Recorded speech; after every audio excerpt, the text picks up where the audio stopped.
Hello students, welcome to the Histone Institute. तो इस video के अंदर हम पढ़ने वाले हैं साइटोस्केलेटन के बारे में। साइटोस्केलेटन क्या होता है, तो चलिए शुरू करते हैं हमारी वीडियो।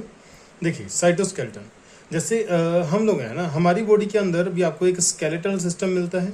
हमारी बॉडी के अंदर आपको एक स्केलेटन देखने को मिलता है, जिसके अंदर क्या आती हैं, बहुत सारी बोन्स आती हैं, जिसके अंदर बहुत सारी बोन्स आती हैं, प्लस जिसके अंदर बहुत सारे कार्टिलेज आते हैं, जिसके अंदर बहुत सारे कार्टिलेज आते हैं। ठीक है, तो हमारी बॉडी के अंदर जैसे बोन्स और कार्टिलेज मिल करके स्केलेटन बनाते हैं, वैसा ही यूकैरियोटिक सेल के अंदर भी एक स्केलेटन जो है वो प्रेजेंट होता है। चलिए उसको डिस्कस कर लेते हैं। स्केलेटन क्या है, साइटोस्केलेटन क्या है। तो देखिए, स्केलेटन का मीनिंग तो आप समझ चुके हो, स्केलेटन क्या होता है। और साइटो का मतलब होता है सेल। साइटो का मतलब क्या होता है, सेल, यानी कि सेल के अंदर भी एक स्केलेटन प्रेजेंट है, जैसा कि हमारी बॉडी के अंदर प्रेजेंट होता है। देखिए, साइटोस्केलेटन जो होता है वो एक्चुअली होता क्या है, वो एक इलेबोरेट नेटवर्क है। क्या है वो एक इलेबोरेट नेटवर्क है। किसका नेटवर्क है, प्रोटीनेशियस फिलामेंटस स्ट्रक्चर्स का। देखिए, फिलामेंट का मतलब क्या होता है, फिलामेंट का मतलब होता है थ्रेड लाइक स्ट्रक्चर। फिलामेंट का मतलब होता है थ्रेड लाइक स्ट्रक्चर, यानी कि लंबे लंबे धागे जैसे स्ट्रक्चर जो कि प्रोटीन से बने हैं, उनका एक बड़ा सारा नेटवर्क होता है सेल के साइटोप्लाज्म में, जिसको हम क्या बोलते हैं, साइटोस्केलेटन बोलते हैं। Right, cytoskeleton. अब साइटोस्केलेटन के अंदर क्या कुछ इंक्लूड किया जाता है भाई, इसके अंदर आते हैं हमारे माइक्रोट्यूब्यूल्स, इसके अंदर आते हैं माइक्रोफिलामेंट्स, और इसके अंदर आते हैं इंटरमीडिएट फिलामेंट्स। ओके, अच्छा, इसके फंक्शंस क्या हैं। अब देखिए, इसके बहुत सारे जो फंक्शंस हैं, उनमें से कुछ फंक्शन हम यहाँ पे बात करेंगे। ये सेल को मोटिलिटी प्रोवाइड करते हैं, इसके अलावा ये सेल को मैकेनिकल सपोर्ट प्रोवाइड करते हैं, और ये सेल को एक फिक्स शेप मेंटेन करने में हेल्प करते हैं। राइट, नेक्स्ट हम बात करने वाले हैं सबसे पहले माइक्रोट्यूब्यूल्स की। देखिए, माइक्रोट्यूब्यूल जो होते हैं ये आपको कहाँ देखने को मिलेंगे, यूकैरियोटिक सेल के अंदर। कहाँ देखने को मिलेंगे, ये आपको देखने को मिलेंगे यूकैरियोटिक सेल के अंदर। यूकैरियोटिक सेल के अंदर माइक्रोट्यूब्यूल प्रेजेंट होते हैं, और ये बने किससे होते हैं, ये बने होते हैं ट्यूबुलिन प्रोटीन से। देखिए, माइक्रोट्यूब्यूल है तो ट्यूब्यूल के अंदर भी ट्यूब्यूल आते, देखो ट्यूब्यूल आया यहाँ पे, तो ट्यूब्यूल से ही याद रखेंगे आप, ट्यूबुलिन प्रोटीन, ये ट्यूबुलिन प्रोटीन से बने होते हैं। राइट, ये यहाँ ट्यूबुलिन आएगा भाई, यहाँ पे आएगा ट्यूबुलिन, ये ट्यूबुलिन प्रोटीन से बने होते हैं। अगर हम स्ट्रक्चर की बात करें तो इसके अंदर आपको क्या देखने को मिलेंगे, आपको इसके अंदर दो प्रोटीन्स देखने को मिलेंगे, alpha tubulin protein and beta tubulin protein. तो ये येलो कलर में क्या है, बीटा ट्यूबुलिन, और ये रेडिश कलर में क्या है, अल्फा ट्यूबुलिन। तो भाई अल्फा बीटा ऐसे करके एक लंबी रोड जैसी स्ट्रक्चर बना लेते हैं। फिर यहाँ पे जो रोड्स बन जाती हैं अल्फा और बीटा ट्यूबुलिन की, ये रोड जो होती हैं ये आपस में अरेंज होके एक सिलेंड्रिकल स्ट्रक्चर बना लेती हैं, और उस सिलेंड्रिकल स्ट्रक्चर को हम क्या बोलते हैं, इस सिलेंड्रिकल स्ट्रक्चर को बोलते हैं माइक्रोट्यूब्यूल। क्या बोलते हैं इसको, माइक्रोट्यूब्यूल बोलते हैं। ओके, तो माइक्रोट्यूब्यूल जो है वो एक सिलेंड्रिकल स्ट्रक्चर होती है, अनब्रांच्ड होती है, यानी कि इसकी कोई ब्रांच नहीं होती, जैसा कि डायग्राम के अंदर आपको कोई ब्रांच नहीं दिखाई गई है, और ये अंदर से होलो होती है। देखिए, इसको अगर हम सामने से देखते हैं, तो आपको कुछ ऐसी नजर आएगी, और ये अंदर से क्या होती है, ये अंदर से होलो होती है। और ये एक ट्यूब लाइक स्ट्रक्चर है, तो आप इसको ट्यूबुलर भी बोल सकते हो। इसके अलावा अगर अक्यूरेंस की बात करें तो ये आपको कहाँ देखने को मिलेगी, सेंट्रियोल और माइटोटिक अपरेटस के अंदर, यानी कि जो हमारा स्पिंडल अपरेटस होता है उसको माइटोटिक अपरेटस भी बोलते हैं, और सेंट्रियोल जो होता है उसके अंदर भी आपको ये माइक्रोट्यूब्यूल देखने को मिल जाती हैं। इसके अलावा सीलिया और फ्लैजेला जो होते हैं वो भी माइक्रोट्यूब्यूल से बनते हैं। बेसल बॉडी जो होती है यूकैरियोटिक सेल के अंदर वो भी किससे बनती है, माइक्रोट्यूब्यूल से बनती है। अगर मैं फंक्शंस की बात करूं तो क्या क्या फंक्शन होते हैं इसके। अब देखिए, फंक्शन सबसे पहले जैसा कि हमने यहाँ पे अक्यूरेंस बताया, तो अक्यूरेंस के सामने इसका फंक्शन भी मेंशन है कि सेंट्रियोल और माइटोटिक अपरेटस जो होते हैं वो सेल डिवीजन में हेल्प करते हैं। सो माइक्रोट्यूब्यूल का पहला फंक्शन है सेल डिवीजन करवाना। दूसरा, देखिए, सीलिया और फ्लैजेला जो होते हैं इनका फंक्शन होता है मोटिलिटी प्रोवाइड करना सेल को। सो माइक्रोट्यूब्यूल का दूसरा फंक्शन आएगा to provide motility to the cell. Next है हमारे पास, देखिए जो बेसल बॉडी होती है वो सीलिया और फ्लैजेला की फॉर्मेशन करवाती है, और सीलिया और फ्लैजेला बने होते हैं माइक्रोट्यूब्यूल से। सो माइक्रोट्यूब्यूल का नेक्स्ट फंक्शन है सीलिया और फ्लैजेला की फॉर्मेशन करना।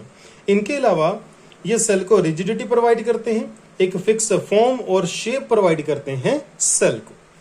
इसके अलावा देखिए सेल के अंदर मान लो कि ये हमारा सेल है, अब सेल के अंदर यहाँ पे न्यूक्लियस है, और न्यूक्लियस के अराउंड ऐसे साइटोप्लाज्म रोटेट करता है, और जिसके साथ साथ जो न्यूट्रिएंट्स हैं वो भी साइटोप्लाज्म के अंदर सेल्स के वेरियस पार्ट्स के अंदर ट्रांसपोर्ट किए जाते हैं, एक तो न्यूट्रिएंट्स और दूसरे इनऑर्गेनिक आयंस। और ये ट्रांसपोर्टेशन जो होती है सेल के अंदर within the cell, intracellular within the cell जो ये ट्रांसपोर्टेशन हो रही है, ये भी कौन करवाते हैं, माइक्रोट्यूब्यूल्स करवाती है। ओके, आई होप कि आपको ये समझ आया होगा। नेक्स्ट हम थोड़ा सा इसको क्लीन कर देते हैं। अगर आप इसको नोट्स बना रहे हो तो आप आराम से इसको एज इट इज नोट कर सकते हो। ओके, चलते हैं नेक्स्ट टॉपिक पे। नेक्स्ट टॉपिक है हमारा माइक्रोफिलामेंट्स। देखिए माइक्रोफिलामेंट्स ये भी माइक्रोट्यूब्यूल्स की तरह किसके अंदर प्रेजेंट होते हैं, यूकैरियोटिक सेल के अंदर। प्रोकैरियोटिक सेल के अंदर माइक्रोफिलामेंट्स नहीं होते। इसके अलावा अगर हम स्ट्रक्चर की बात करें तो ये एक्टिन प्रोटीन से बने होते हैं मेनली, लेकिन इनके अंदर थोड़ा बहुत कुछ यहाँ पे मायोसिन भी प्रेजेंट होता है, लेकिन मेनली इनके अंदर एक्टिन होता है, जैसा कि आप डायग्राम के अंदर देख सकते हो। अब देखिए डायग्राम के अंदर ये एक्टिन सब यूनिट से मिलकर बना है। ओके, तो ये एक्टिन फिलामेंट्स है, एक्टिन फिलामेंट्स। इन एक्टिन फिलामेंट से ही इसको ही क्या बोलते हैं, इसको हम बोलते हैं माइक्रोफिलामेंट। जैसा कि डायग्राम के अंदर आप देख सकते हो, ये एक सॉलिड स्ट्रक्चर है, अनब्रांच्ड है, देखने में रोड जैसा है, और ये बहुत सारे एक्टिन मोनोमर से मिलके बना है। तो ये एक पॉलीमर है, और पॉलीमर की जो लेंथ होती है वो फिक्स नहीं होती, तो ये इनडेफिनिट लेंथ का होता है। ये किसका होता है, ये इनडेफिनिट लेंथ का होता है।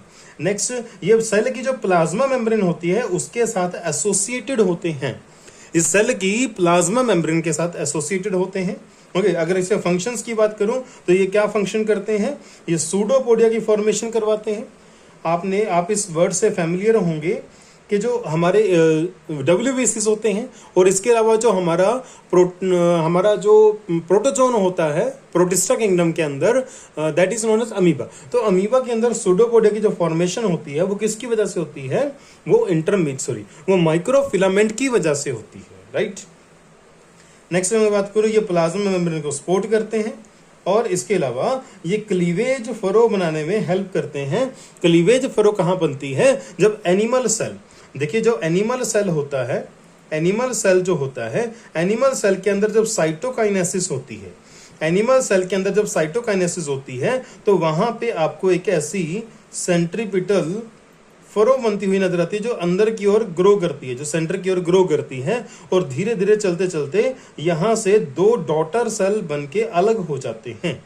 तो यहाँ पे ये जो फरो बनती है, यहाँ पे ये जो फरो बनती है, ये फरो कौन बनवाते हैं, ये माइक्रोफिलामेंट्स बनवाते हैं। कौन बनवाते हैं, माइक्रोफिलामेंट्स बनवाते हैं, राइट।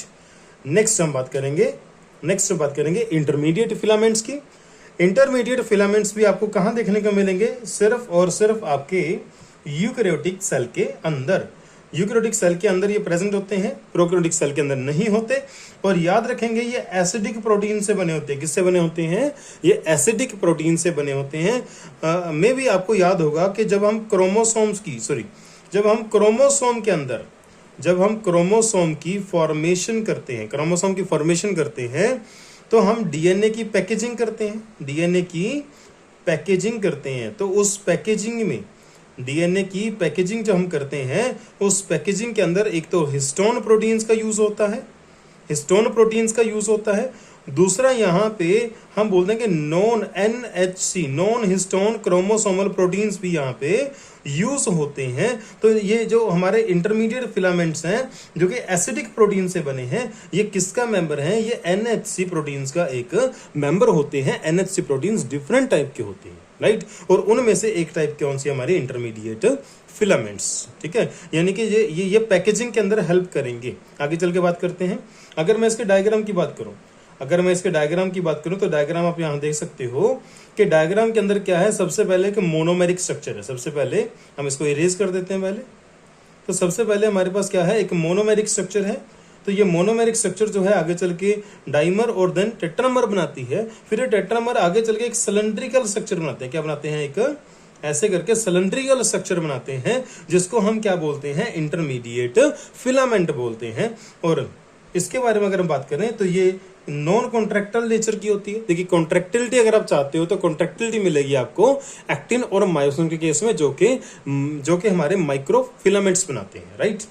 नॉन कॉन्ट्रैक्टाइल होते हैं और ये अंदर से होलो होते हैं। देखो आपको यहाँ पे होलो स्पेस मिल रही है, इसके अंदर पूरी की पूरी कैविटी प्रेजेंट होती है, होलो स्पेस होती है इसके अंदर। तो ये क्या है? अंदर से होलो होते हैं, नॉन कॉन्ट्रैक्टाइल नेचर के होते हैं। इसके अलावा ये भी प्लाज्मा मेम्ब्रेन के साथ एसोसिएटेड होते हैं। और इनका फंक्शन क्या है? जो हमारा क्रोमेटिन फाइबर होता है, यानी कि जो हमारा क्रोमोसोम बनता है, उसके अंदर फोल्डिंग करवाना, यानी कि स्कैफोल्ड्स का फॉर्मेशन करवाना, राइट। इसके अलावा ये न्यूक्लियस के अराउंड एक बास्केट लाइक स्ट्रक्चर बनाते हैं। So this is about the intermediate filaments. तो इस वीडियो के अंदर इतना ही। तो नेक्स्ट वीडियो के अंदर हम पढ़ने वाले हैं सीलिया, फ्लैजिला और सेंट्रियोल्स के बारे में। साथ में हम इस टॉपिक के और इन टॉपिक्स के क्वेश्चंस भी वहीं पे डिस्कस करेंगे, राइट। तो मिलते हैं नेक्स्ट वीडियो के अंदर। Thank you, have a nice day from histone institute of education. अगर आपको ये वीडियो अच्छी लगे तो अपने दोस्तों के साथ जरूर शेयर करें। कोई क्वेरी है तो कमेंट सेक्शन में डालें, we will reply you must be. Thank you, have a nice day.